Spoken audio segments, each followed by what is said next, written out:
कहानी जंगल के मित्रों का सबक। जंगल के बीचों बीच एक बड़ा और घना जंगल था, जहां तरह तरह के जानवर रहते थे। उनमें से तीन जानवर, एक शेर जिसका नाम शेरा था, एक हाथी जिसका नाम मोटू था और एक खरगोश जिसका नाम गुड्डू था, बहुत अच्छे दोस्त थे। तीनों मिलकर जंगल में खेलते, घूमते और मस्ती करते थे। एक दिन जंगल में एक नई समस्या आई।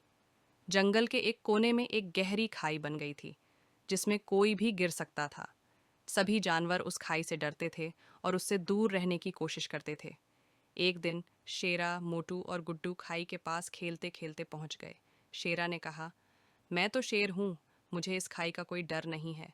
देखो, मैं इस खाई के किनारे पर दौड़कर दिखाता हूँ। मोटू ने भी कहा, मैं तो बहुत ताकतवर हूँ, मैं भी खाई के किनारे चल सकता हूँ। गुड्डू, जो छोटा और चालाक था, उसने कहा, मुझे तो डर लगता है, मैं यहाँ से दूर ही रहूँगा। शेरा और मोटू गुड्डू की बात पर हंसने लगे। उन्होंने सोचा कि गुड्डू डरपोक है, लेकिन उन्होंने गुड्डू की बात पर ध्यान नहीं दिया और खाई के किनारे दौड़ने लगे।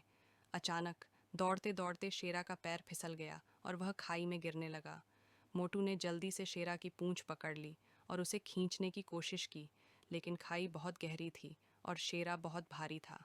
गुड्डू, जो दूर खड़ा सब देख रहा था, जल्दी से एक योजना बनाई। वह तेजी से दौड़कर जंगल में गया और वहां से कुछ मजबूत बेल, लताएं लेकर आया। उसने उन बेलों को मोटू की सूंड और शेरा के शरीर के चारों ओर लपेट दिया। फिर गुड्डू ने बेलों को एक पेड़ से बांध दिया और तीनों ने मिलकर खींचना शुरू किया। धीरे धीरे शेरा को खाई से बाहर निकाल लिया गया। शेरा बहुत डरा हुआ था और उसे अपनी गलती का एहसास हुआ। उसने कहा, मुझे माफ कर दो दोस्तों, मैंने अपनी ताकत पर घमंड किया और तुम्हारी बात नहीं मानी। अगर गुड्डू की समझदारी और तुम्हारी मदद न होती तो मैं आज यहाँ नहीं होता। मोटू ने भी कहा, हमें हमेशा अपने दोस्तों की बातों पर ध्यान देना चाहिए और कभी भी घमंड नहीं करना चाहिए। गुड्डू ने मुस्कुराते हुए कहा, दोस्तों, हमें हमेशा एक दूसरे की मदद करनी चाहिए और समझदारी से काम लेना चाहिए। उस दिन से शेरा, मोटू और गुड्डू और भी अच्छे दोस्त बन गए। उन्होंने सीखा कि हर किसी की अपनी ताकत और समझ होती है, और अगर हम मिलकर काम करें तो कोई भी समस्या बड़ी नहीं होती।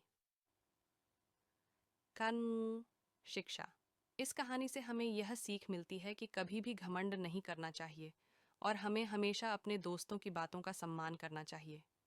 समझदारी और सहयोग से हम किसी भी मुश्किल को पार कर सकते हैं।